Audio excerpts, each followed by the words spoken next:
don't see any comments. Welcome to Tatting Design. If you're out there watching, please let me know that you can see and hear me.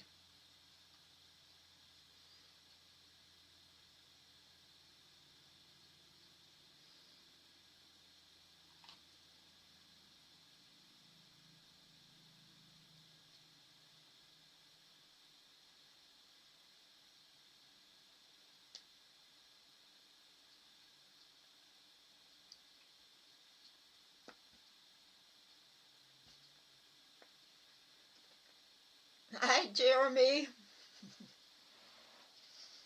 Great to see you here.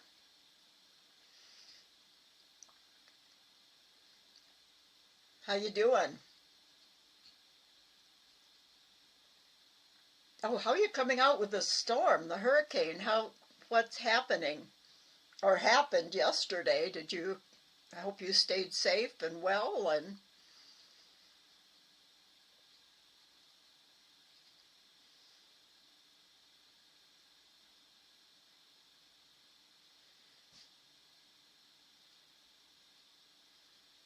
oh, good, good, because that looks like some places had it really bad.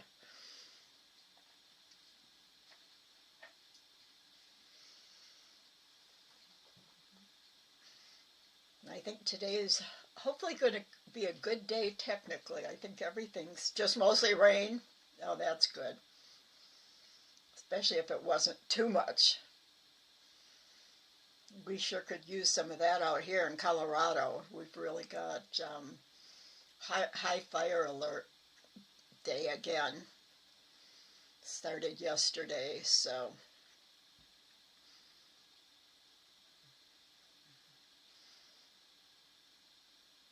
Oh, you're okay. I can picture where you are now. It kind of went up off to the northeast, didn't it? After it came in. I haven't even turned on the news today to look and see what's going on, so.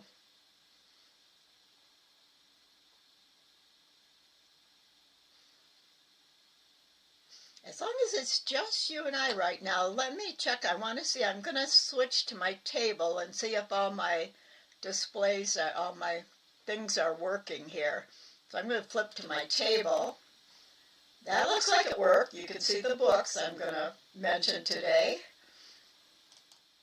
And the display, there's my computer screen.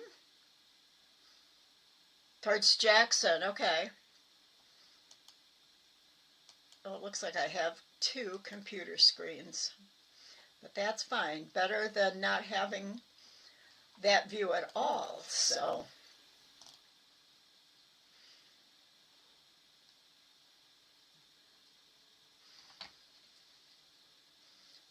Janella let me know that she can't come to class today. Oh, I'm echoing. Uh-oh.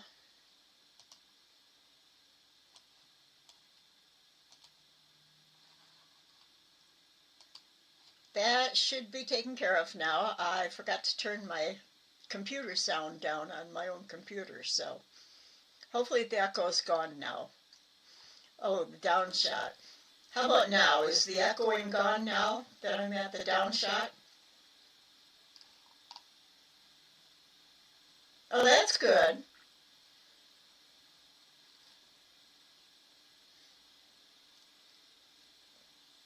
Reverbing.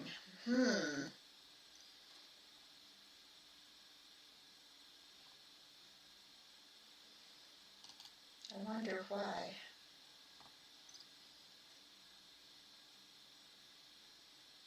Let me see.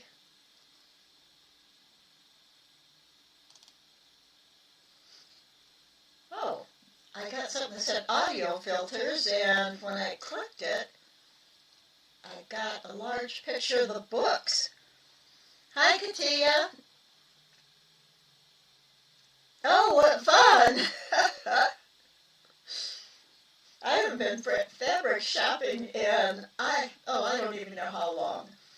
Are you seeing the table view, the books? in a larger version than they were before? And am I still, oh, there's now still an echo. And my computer microphone's off. Let me close this window.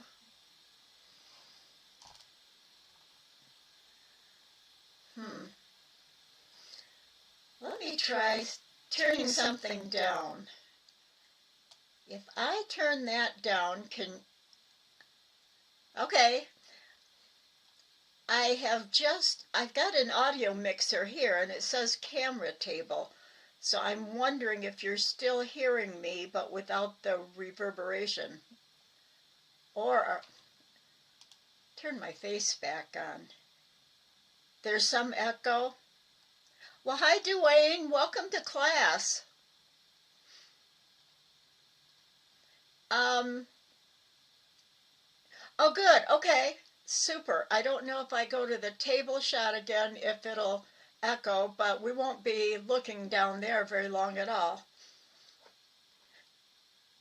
It's great to have you in class, Dwayne. How long have you been tatting? And have you done any designing?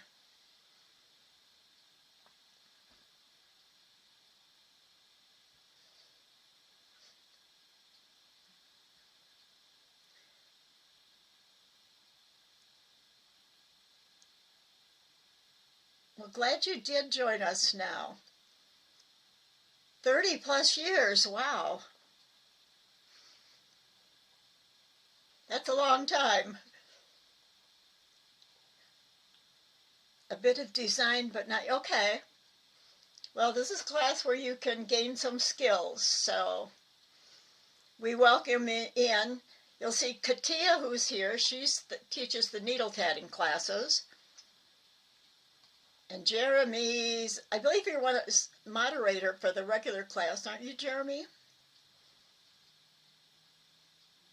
And maybe the Facebook page too. I guess I don't know how long you've been tatting, Jeremy. Almost 40, okay. Well, I learned about 51 years ago. So,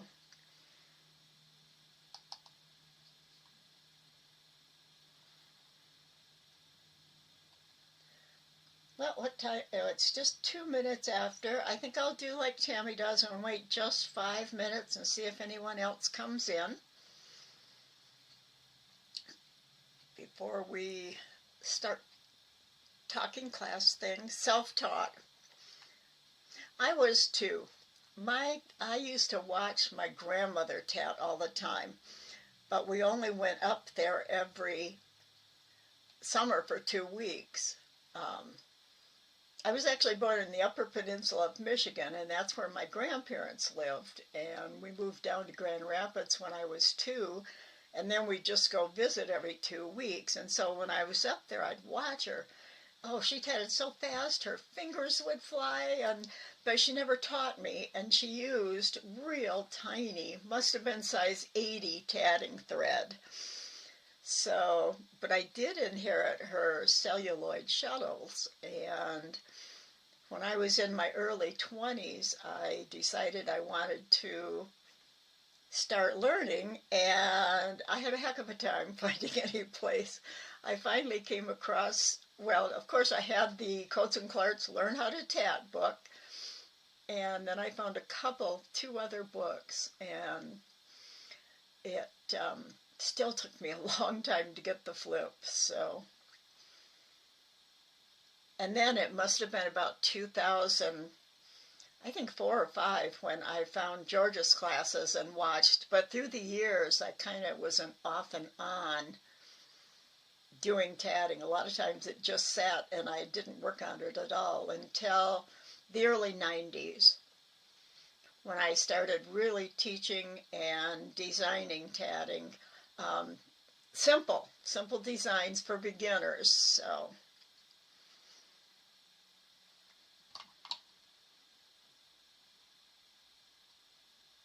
Oh, that's nice that you got a few books too and hair shuttles. Whoops, will bring me back here. Um, I didn't get any books, and unfortunately, I don't have any of her tatting. I don't know what happened to it.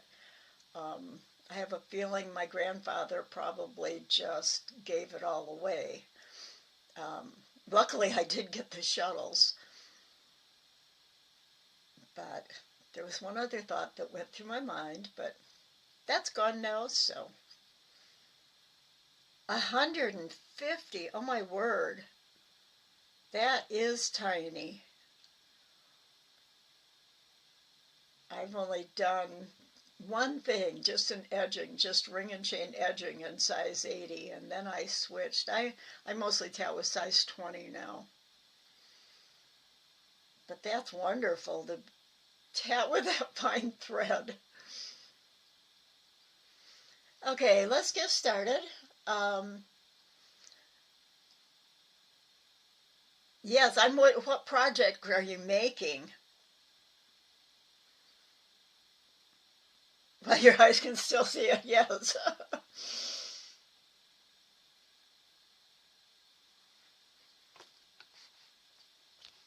Okay, let's see. Let's get started. I know some of the couple people aren't able to come today, and they're going to watch the replay. So, oh, Terry Dusenberry, she's got wonderful patterns. It's they're bookmarks for mices. Is that the right word? or or yeah. Today we're going to be talking about the very beginning of tatting and the design elements and principles. And before we actually get right into that, I want to talk a little bit about mice. Okay. Bookmarks for mice. Somehow I'm not picturing that. But we're going to talk about the elements and principles of design. And to get into that, I first of all want to talk about the Gestalt theory. Gestalt is kind of defined in a lot of where you find definitions as form and shape. And what the theories are is I better get my notes out here to get myself back into what I'm thinking about. Okay, it's a way of perceiving things, and it's the way our mind looks at things and perceives it. And I have often in previous classes talked about the difference between just looking at something and really seeing it. We look at things every day. Things are all around us. But how we perceive them is as a whole, a unified whole. And that has to do with the Gestalt theory of perception. If you look at a flower, you might look at its shape, and that's it. Your mind just thinks flower. And one of the best, but you don't actually look at the individual parts of the flower, like the leaves and the shape of the leaves, and maybe the shape of the center of the flower itself and the stamens. You're just looking at the whole thing. Our mind wants to organize and simplify what we see, and it wants to group them together.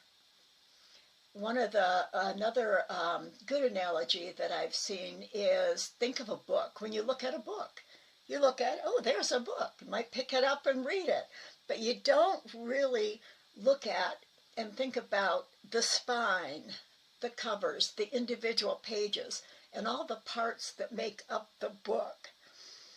And so the Gestalt theory has to do with that kind of perception. It's something all in our mind. It's the way our mind does.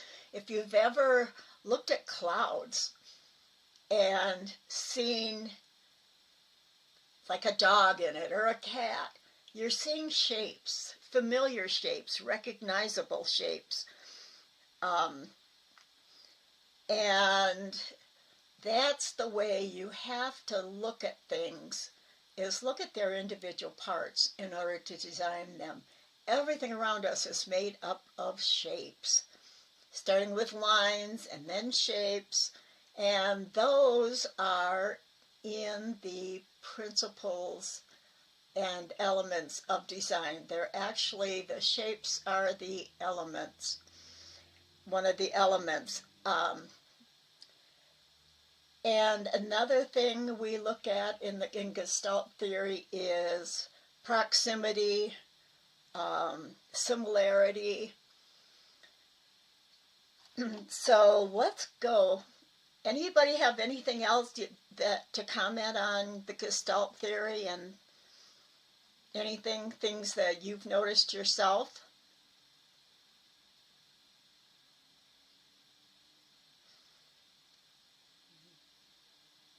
There's a lot of other things that have principles that go along with this Gestalt theory also. Well, I'm seeing if you have an answer. There are things like continuity and continuation. One of the things I want to talk about uses, where is my Inkscape? Let me see if I can get it up on my screen. This is going to be good for me too, because as happened last week, I had a lot of problems, and I did not know how much that the OBS software had changed as far as being able to show different things on my screen. So let's see if I can get my display. There we go. And then I'm going to open up Inkscape, and hopefully you're going to show it. And this is different. I don't usually have Inkscape open in this class because we use it in the diagramming class. But a couple of the things that I want to show you are the idea of continuity and our visual perception of things.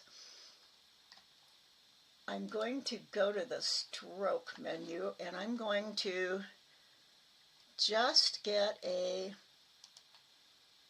line on the page, because lines are the beginning of shape. And I'm going to, let's see, I want to make it quite large.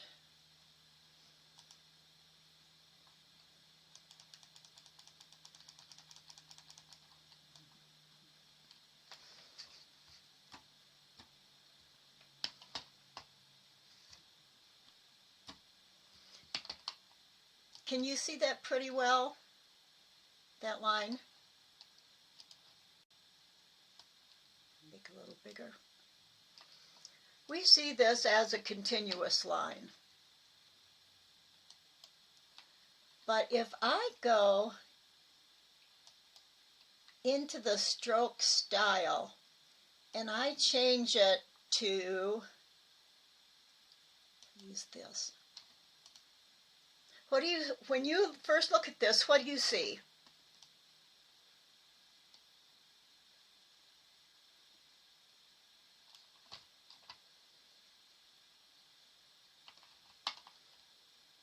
Maybe I'll make them a little closer together.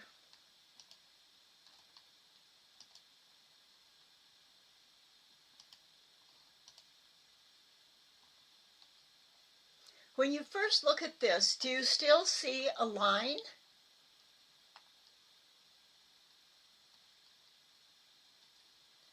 If you do, that's because you see dots. Okay, you're seeing dots rather than seeing it as a line. It is a line of dots. And something like this, if we have dots, a line, sure, yeah. And we think of it as a line, even though it's not connected, because we're familiar with a line being a stretch of, a drawn line. And our mind perceives it as a line because it automatically will connect the dots to be recognizable to you as a line. And that's what the Gestalt theory talks about. If this was in a circle, I should have probably started with a circle. Let me draw a circle. So if you saw this, what would you think of? Would circle come to mind right away?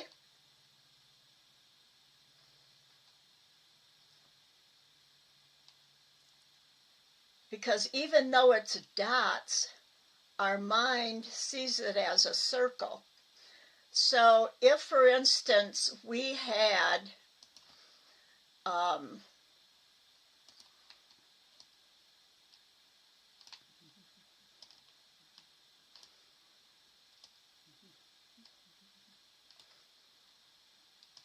these aren't going to be turned right, but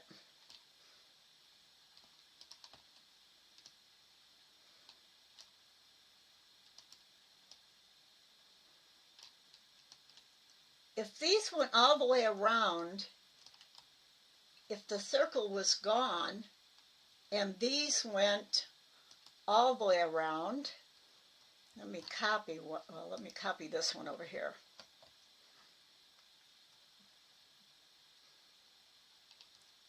And I'm going to duplicate it, and I'm going to rotate it, move it down. If these went all around, you would perceive a circle, even though they're not connected. So maybe if each of these was a,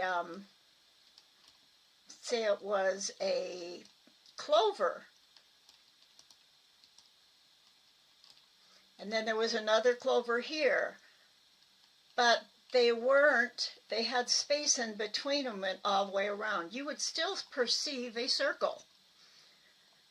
Because our brain likes to organize things, to understand them. It likes to group things together, especially similar things.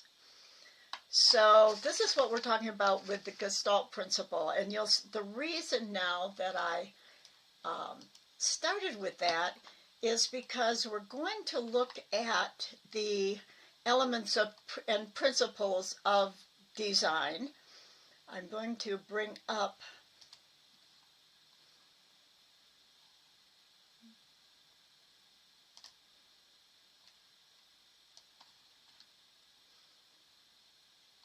my screen, and I'm going to talk about the website for a minute where you can find the documents. Are you seeing the design class screen?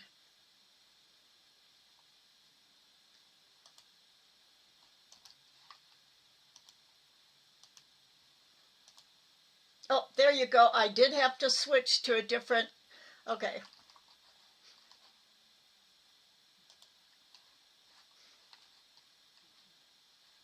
Now let me bring that back up on mine to the front. Okay, this is the Tatting Design lesson page.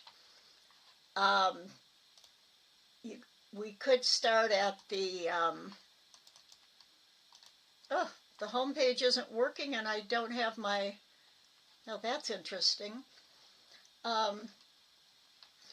The elements and principles of design you can get from there, right there, if you haven't before. And this is what we're going to look at,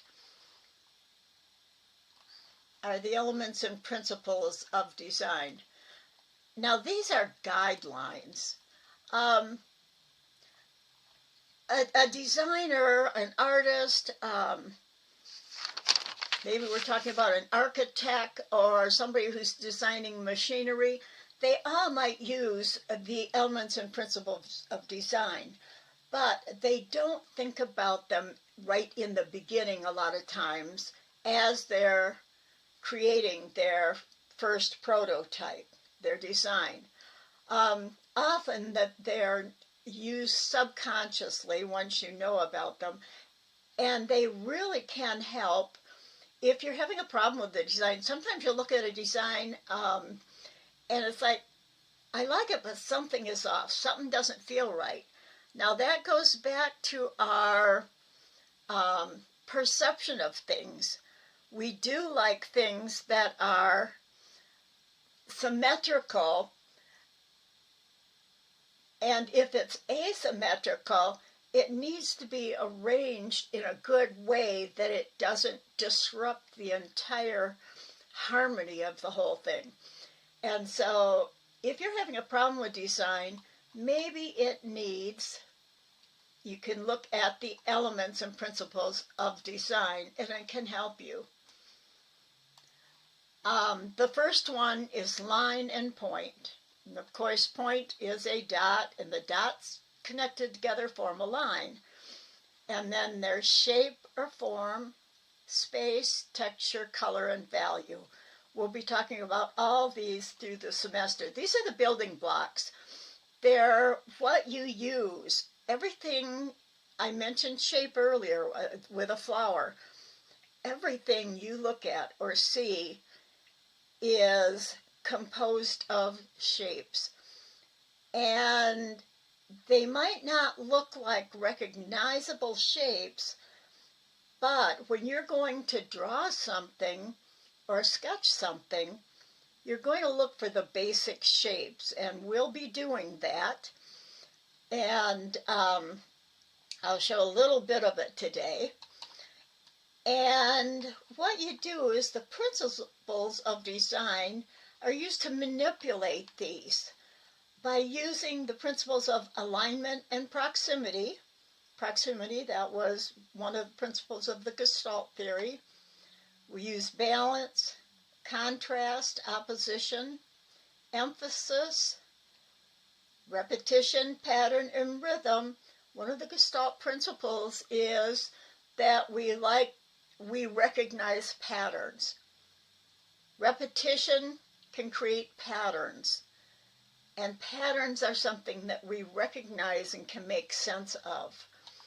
And then from there you end up the way you repeat them and the patterns you form with them, you get rhythm. And then size, scale, and proportion. So any of these, like you might, even texture. Texture is part of tatting.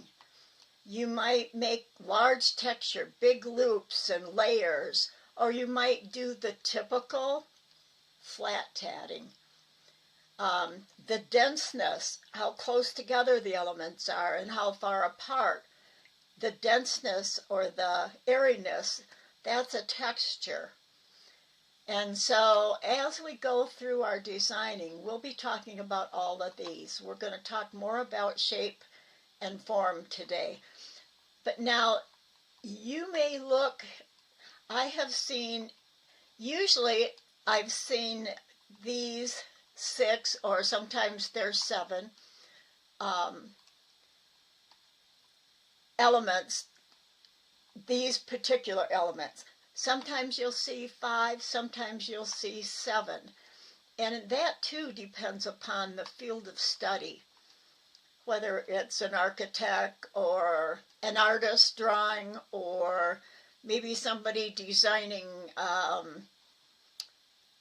what might they, a shape, a piece of clothing, anything.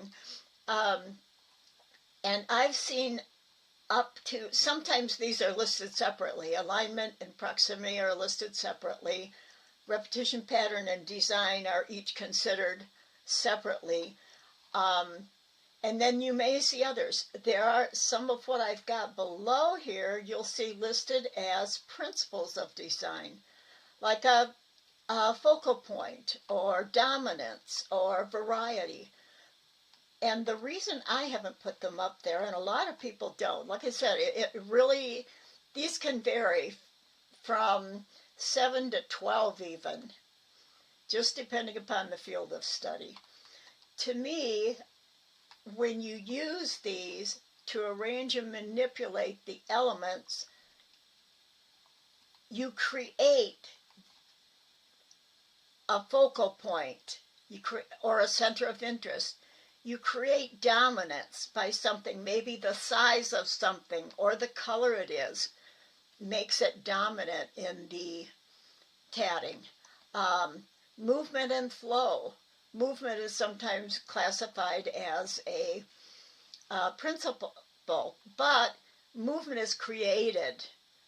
When we looked at even that line, you probably start at the left and look to the right. That creates movements. A wavy line of dots, your eye will follow that. You can get consistency by the way you repeat things. Variety, interest, and an emotional response or mood. That can, some of that could be color, or it could be whether you're using geometric shapes or organic shapes. And then, if you've used these well, you get a good design that has visual impact. It's down here at the bottom of the paper. Which is you have an effective placement and good division of the spaces, and then harmony, a consistent, orderly, or pleasing arrangement of parts, and unity. This is a big one. When all the elements combine, creating a sense of balance, harmony, and wholeness. Harmony is, to me, that's a result. That's your end result. But some people do, like I said, put that up in the principles of design. And like I said, these aren't laws, these are guidelines that can really help you if you're having a problem. So are there any questions about any of that? We'll look at a couple samples in a minute. Does that make sense? And what we'll be doing as we go is I'll be using all these terms as we look at things, as we evaluate our own work and other people's work and things like that. So is that making sense, everyone? Oh, yes, is that? I wasn't watching to keep up, if those are the answers to that question.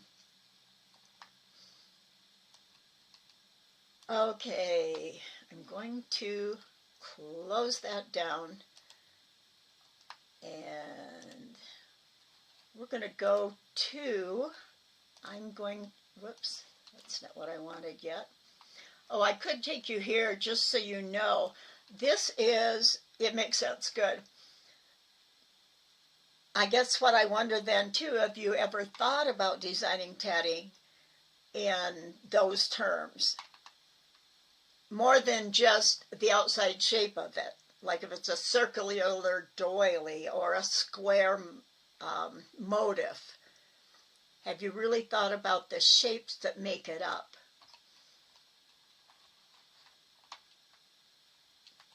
Here's another, I know down here, this is a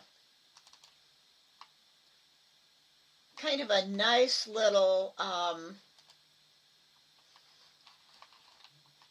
design that shows you the elements and principles. And notice this, the interesting thing is, these on the left, the elements are the same as what we're using. But look over here, most of them are the same. I think I used emphasis down below and used dominance. I don't remember which term I put in there. But notice here, they don't have pattern, they don't have rhythm, but they've got gradation. And gradation is something you do to elements by making them larger and making them smaller, or a color can be kind of graduate smoothly. in a design, like say you have a doily, and rather than having big contrast, you might have colors that kind of give you a sense of a gradation. But this is what I mean by you won't see them listed all the same. Now this happens to be my Suke Creates page. This is Tatted Elements, Principles, and Samples. And this is a good one to look at shape. Across that uses the bullion stitch.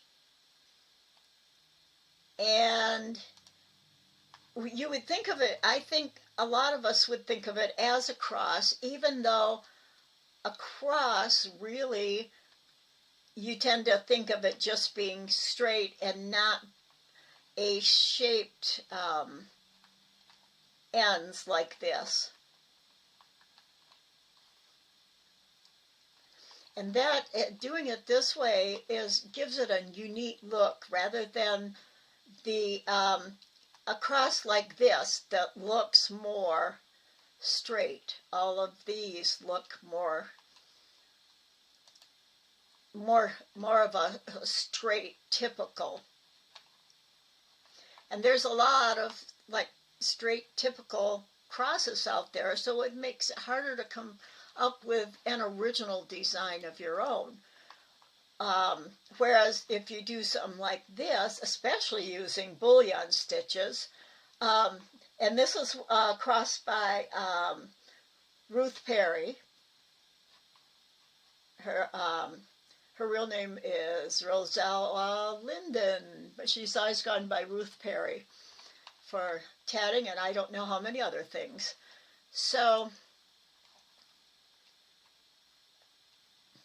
if we look at this one,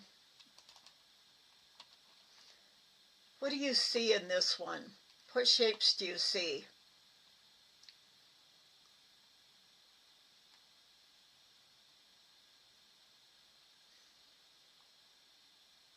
And maybe you'd even see two different shapes.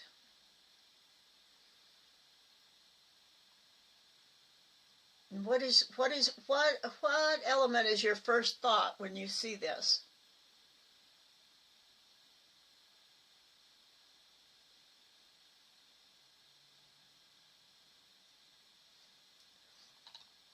I didn't realize this is World Tatting, Ron Medalia. It's from Bella Online, which you can still find the Bella Online and find the articles that Georgia wrote. Great, Dwayne. Yes, yes. A lot of times you think of something like this as circular, but is definitely a hexagon shape. You can see it even good and this is one of the things that's interesting in this design. The way the chains have come across and then the ring and then, I guess you can't see, I bet you can't see my cursor, can you? I made a bright lime green, but I don't think it's showing, it probably doesn't show up. If you look at the inside daisy style design, and then you look at the first row after that, where it's connecting the outer, what to me looked like almost a half moon or 3/4 moon shape arc. Oh, you can see it. Oh, good. Okay.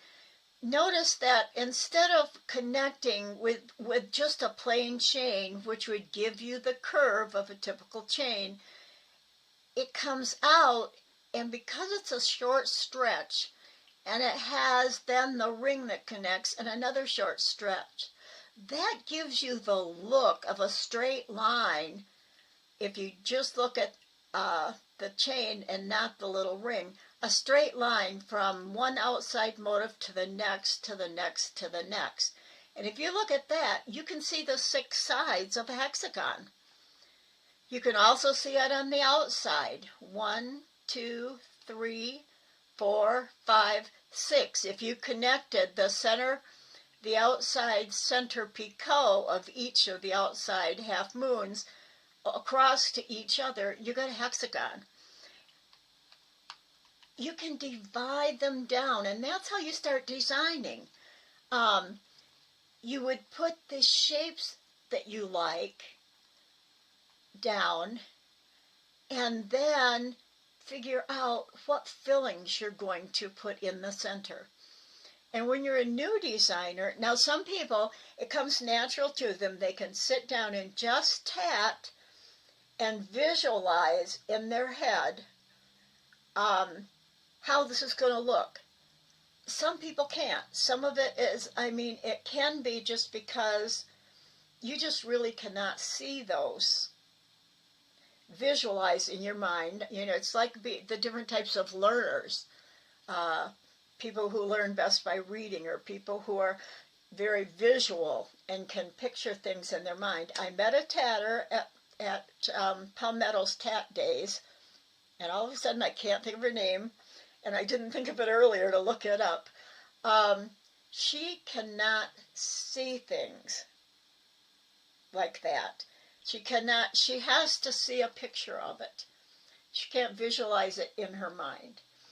And if you're a type of person like that, and for all tatters, I suggest starting by sketching. You don't have to know how to draw or how to sketch. Anybody who can write their name can sketch. Do rough sketches. We do rough sketches to begin with.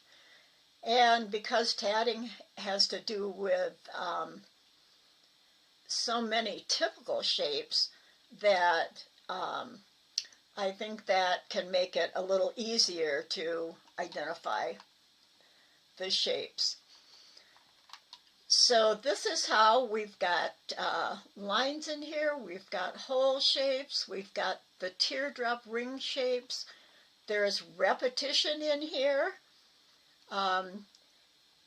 Both because of the obvious, you've got the rings in a circle here, and you've got the rings side by side in a half circle, which still gives us repetition.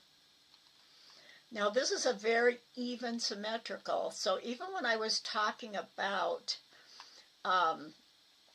pattern and rhythm, and visually you probably look at, unless you're looking at this center where the straight lines are, we were just talking about, if you look at just all the outside motifs without thinking about the outside edge and what that creates, you would probably think a circular design. And this is nice because it does give variety.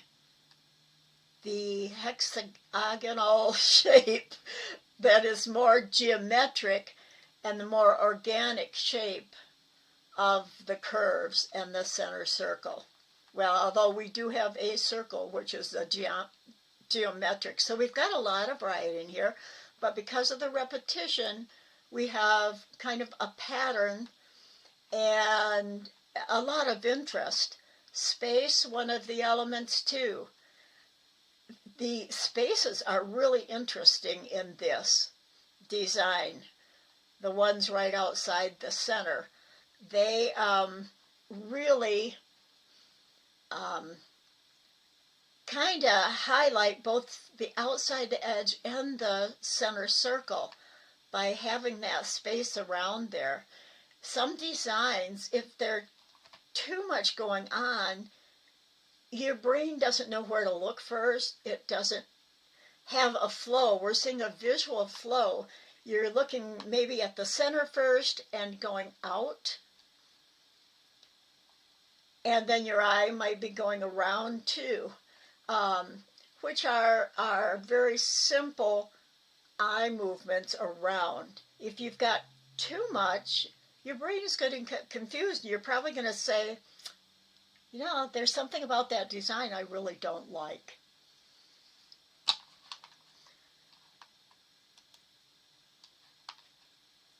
Let's see if there's any others here. We talk about originality. This is not tatting. However, this is the kind of thing I feel like for originality, this is beautiful.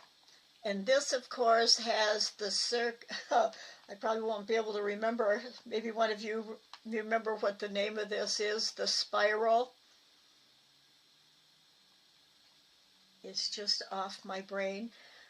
But look at the stitches, the green stitches in the middle. Those are like bullion tatting stitches. How often do you really see those in tatting anymore? They used to use them a lot.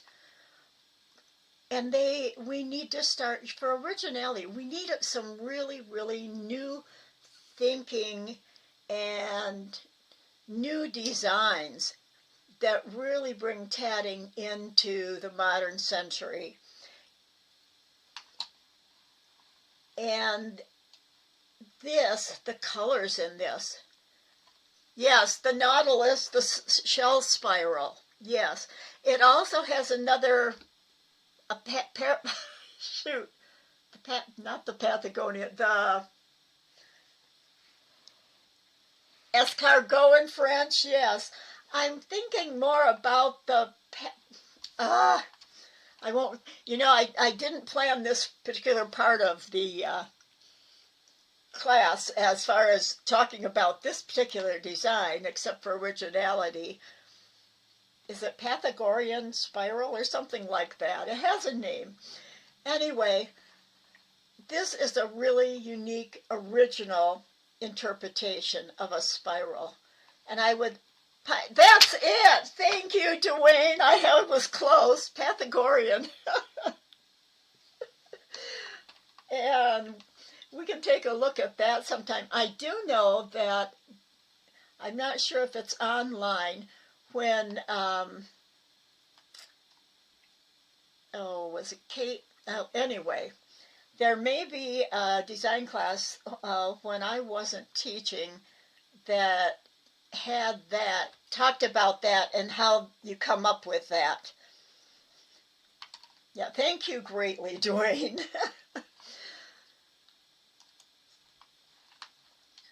So there are things you can look at here. We talk about lines. Here is,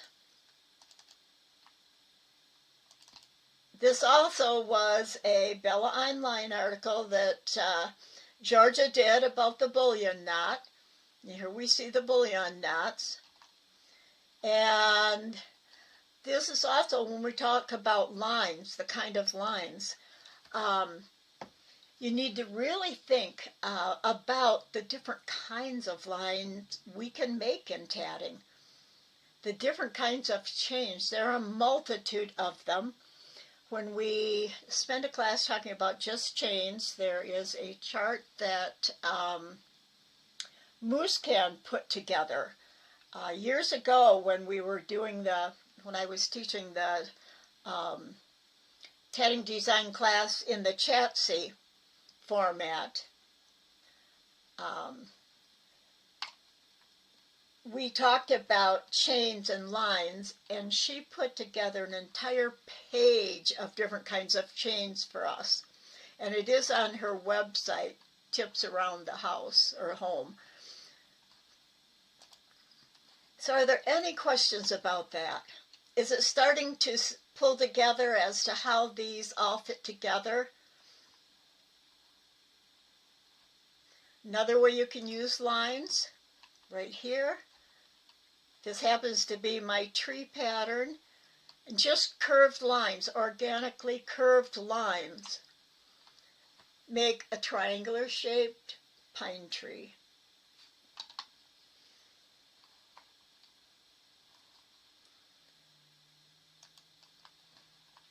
There are other things I have in here as resources too. Some of them are kind of messy. Some years I started new sections that are like others. I haven't cleaned it up yet. There's something on anchors, tatting, but I do have paisleys. I love the paisley shape. That's a shape we haven't worked with. Great, Katia. is Paisley's, and that's a wonderful, I've talked about doing leaves this fall or doing something for Halloween. In a way, I'd like to do, not all seasons in the United States are not what everybody experiences who comes to the classes. Oh, the Fibonacci, I can't pronounce that right. Are you into math, Dwayne? Or is it Duane? Dwayne? Fibonacci spiral, yes. I would love to use Paisley's design. We can do so much with it. Another place I want to look at for shape and ideas and talk about the elements and principles are, I happened to come across some Romanian, yes, Duane.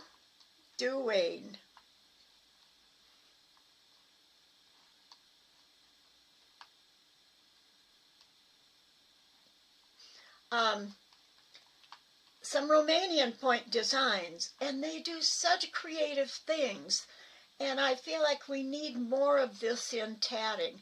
I just put in my Google search Romanian point lace, and look at all the different ones. Look at all the ideas you can get from there, and something we don't do a lot of in tatting. Some people do. We have some good designers who do. I have some others to show you too, but let's look at this one first because a simple angel design. But look at just a wiggly line for the hair. I think it's wonderful. I don't think I've seen a tatted angel quite with hair like that. But notice how even in the bottom section,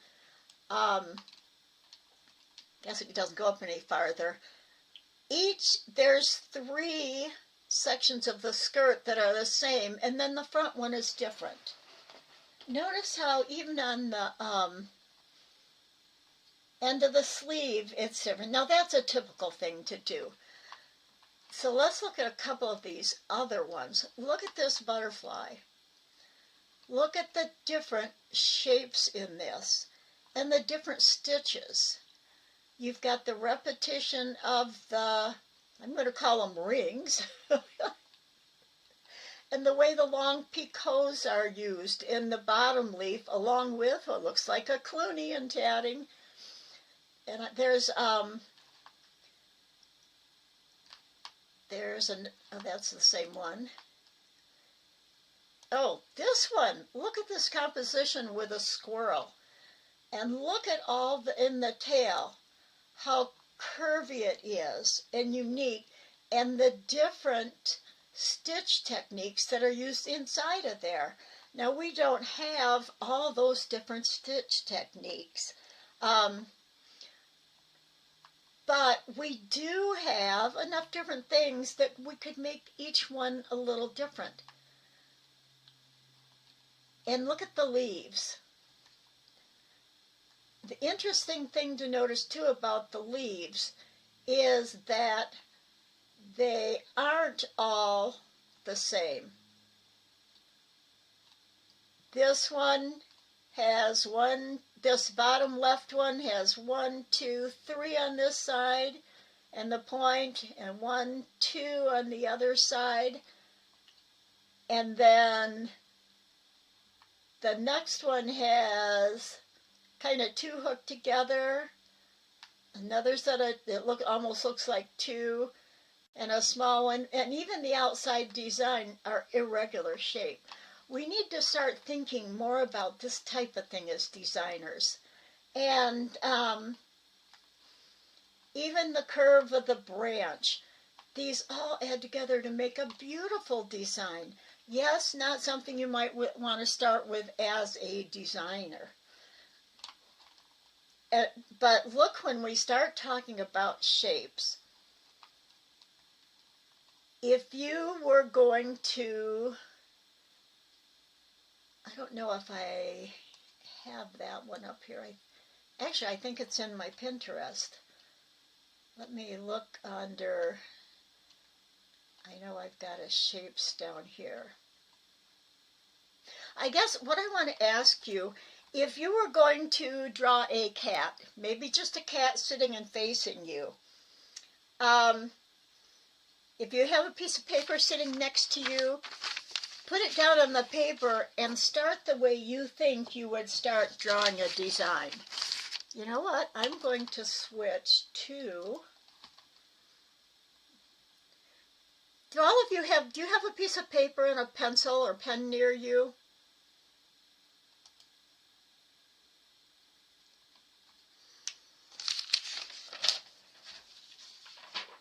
I have a plain piece of paper here, and I'm going to zoom in on it. If you were going to draw a cat facing you, how would you start?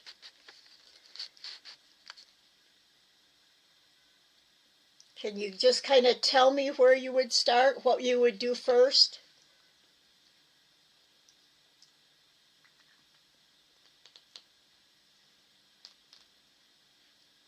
Well, let me ask you another question. Would you start by drawing an outline, either out of your imagination or looking at a picture of a cat? Would you start drawing an outline?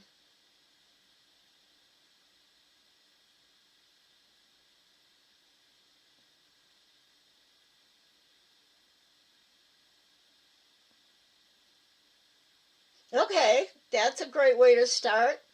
And now, are you talking about the outline of these things, Katia? Yes, okay, okay. What about thinking more about the shapes that make up the cat? Let's see if but you're close enough to see what most artists and designers would start with the shapes that make it up. And you would use pencil first, and you would just make, let's say, okay, we've got a body. Is my pen? Oh, there goes my pen. Well, let's start with a head. Just a round head. Then let's just start with a round body. Okay, now you think about it's going to have legs that come down.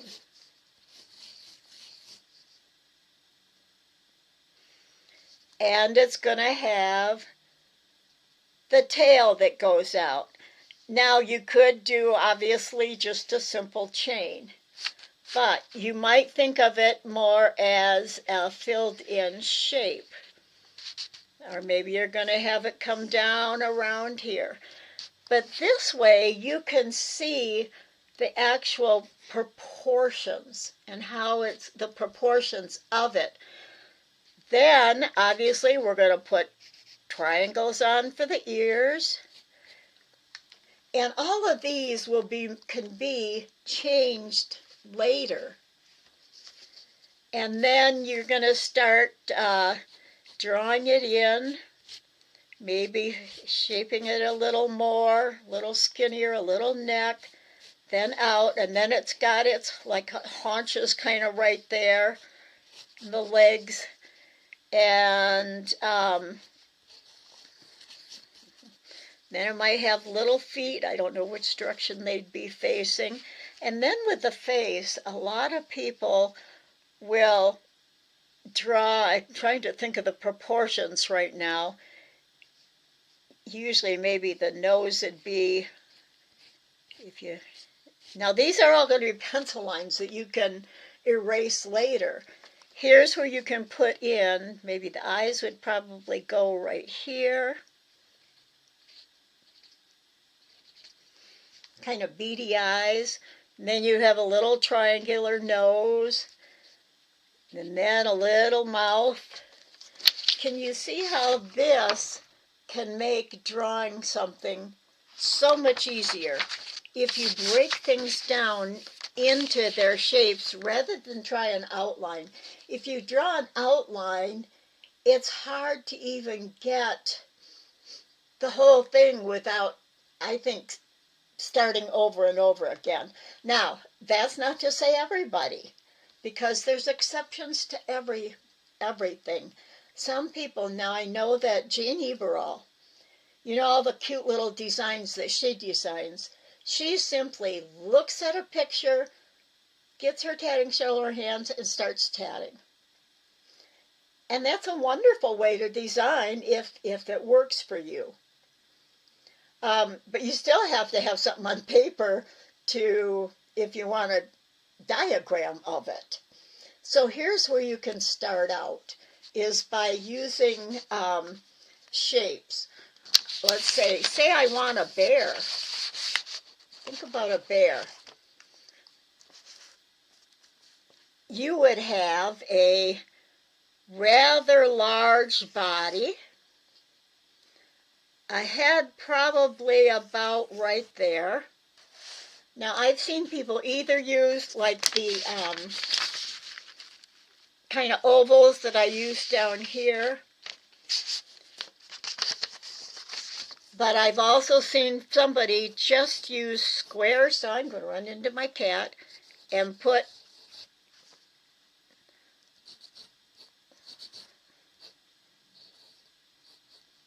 see, these don't have to be beautiful drawings. And then, of course, you would start shaping maybe something here, I don't even know, and whatever the ears are. And, you know, you look at a picture and start then filling in your details, because you start with the proportions. And another thing, if maybe the bear is raised up, and it looks like this. Obviously, the legs would be down here, facing a different direction. What you can do is you look at your photo, and I don't have a photo right up to show you. Put a pen and look at what angle is it at, and draw your body and your head at that angle. And then you know, even if it was up this way, up higher and standing up, so it would have arms coming out here, you would know that to stand on the ground, the legs would come down at a different angle too. And now we have a mess. But anyway, this is how messy you can draw. And when you start getting it finalized more in pencil, then you can erase the extra lines and work on fine-tuning the outside shape and the inside shapes. Excuse. Sorry about that. Let me show you the books I was going to show you. These are two books that I think every designer should have.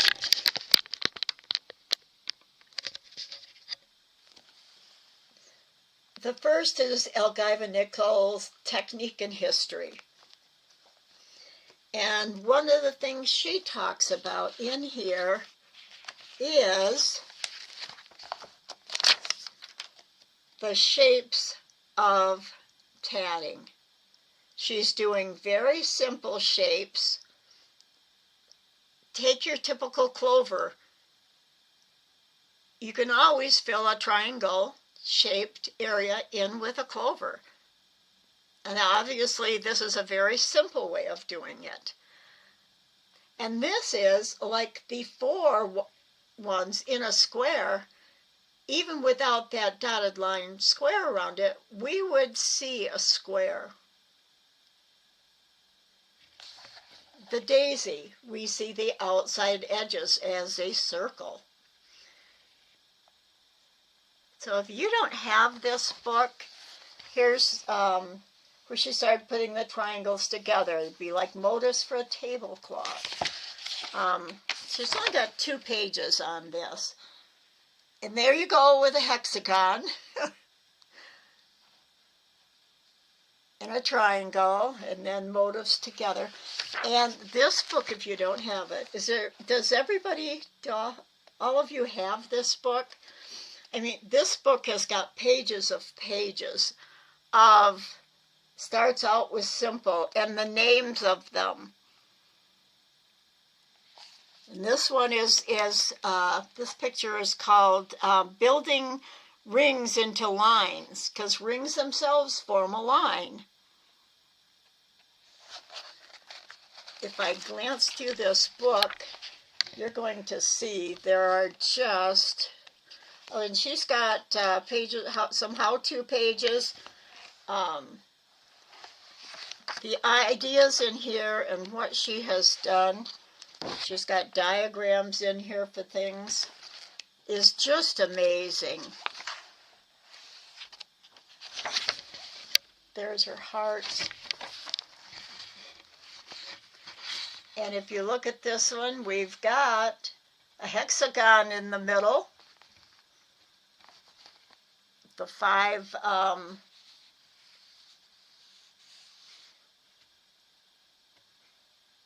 inside a heart.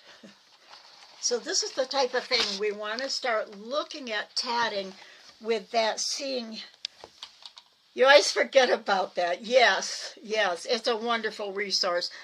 Another one I really like is Rhoda Alt's Contemporary Art of Knotting with a Shuttle. And she too shows,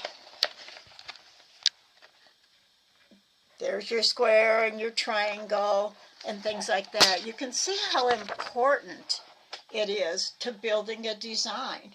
And with the drawing sketches I made, you can see how you can use it for animals and people or anything else you want to do.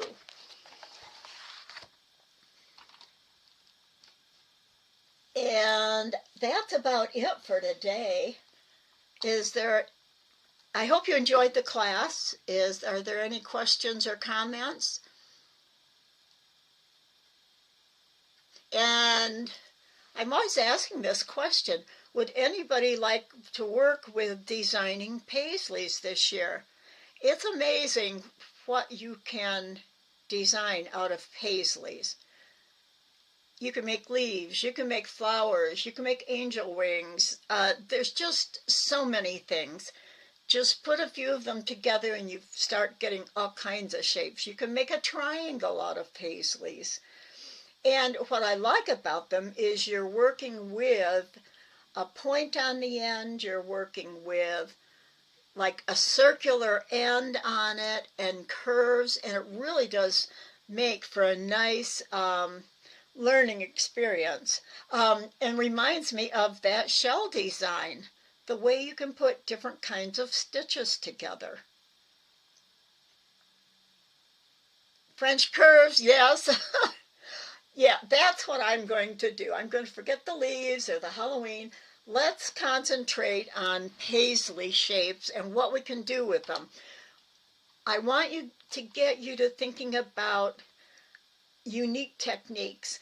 Now, we've been talking about the elements of design, and without my saying it, we've been talking about tatted elements, the actual physical tatted elements that are shapes. You hold 3 rings in a clover in your hand that you've tatted, and you're looking at a triangle shape.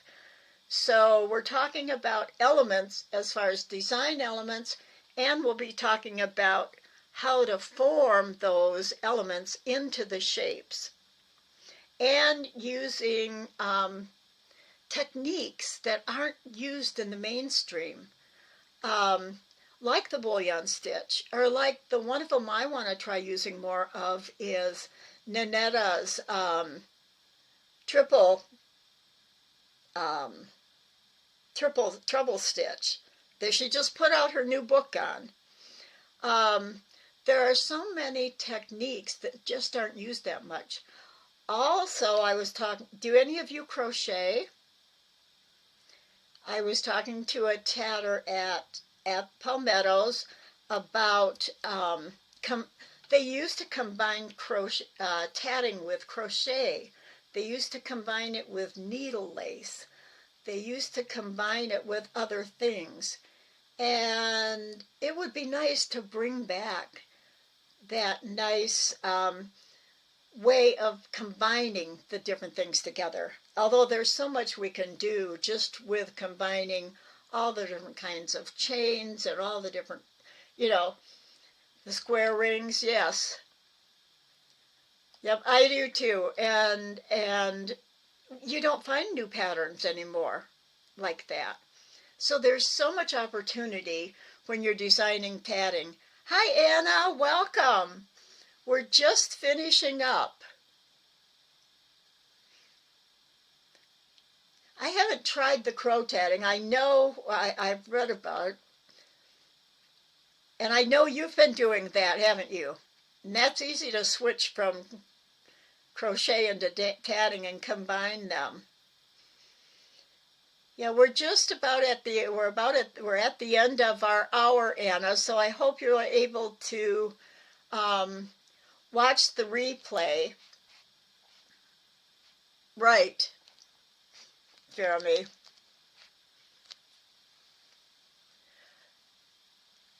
So no questions or comments except thank you, Paisleys. I'm really excited about that.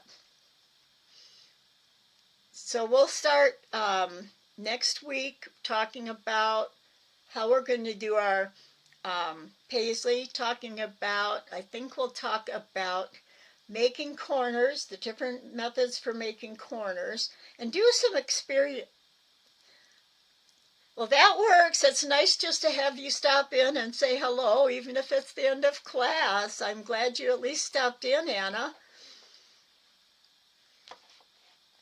We've been talking about mostly about shapes and, oh, wonderful. This will be a much better replay this week. I actually put up on the website that new videos will be coming to take the place of what little bit I talked about last week as far as supplies and everything like that. So that's it for today. Are there any topics or techniques that anyone really wants to play around with in their design that we can talk about? Well, hi, Pam. Yeah, I'm glad you stopped in, though. Towards the end here, because we've been talking about shapes and everything, and I've mentioned doing leaves or a Halloween theme or fall theme, and nobody is really picking up on it much. So today I showed a shell that was actually an embroidered, well, what was it? Maybe that was crocheted. It was a spiral, looked kind of like a shell, and reminded me of a paisley too. And so paisley designs, we're going to concentrate on doing paisley designs. And like I said, we'll talk about next week, how are you going to make the point on the end? Or you could put something round on the end. And the larger part can be a circle, and it can have something in the center of it. You see a lot of flowers. You see a lot of maybe even scroll work. I have a whole bunch of things I can show you next week on paisleys, and we'll see what we can do with those. So no stitches or anything. Okay. Because we can actually even go over how the stitch itself and how we can combine it from one thing to another. So that's it for today. I hope you enjoyed it, and I look forward to seeing you next week. So bye-bye, everyone. I could wave like this. Bye. Have a good week, everyone.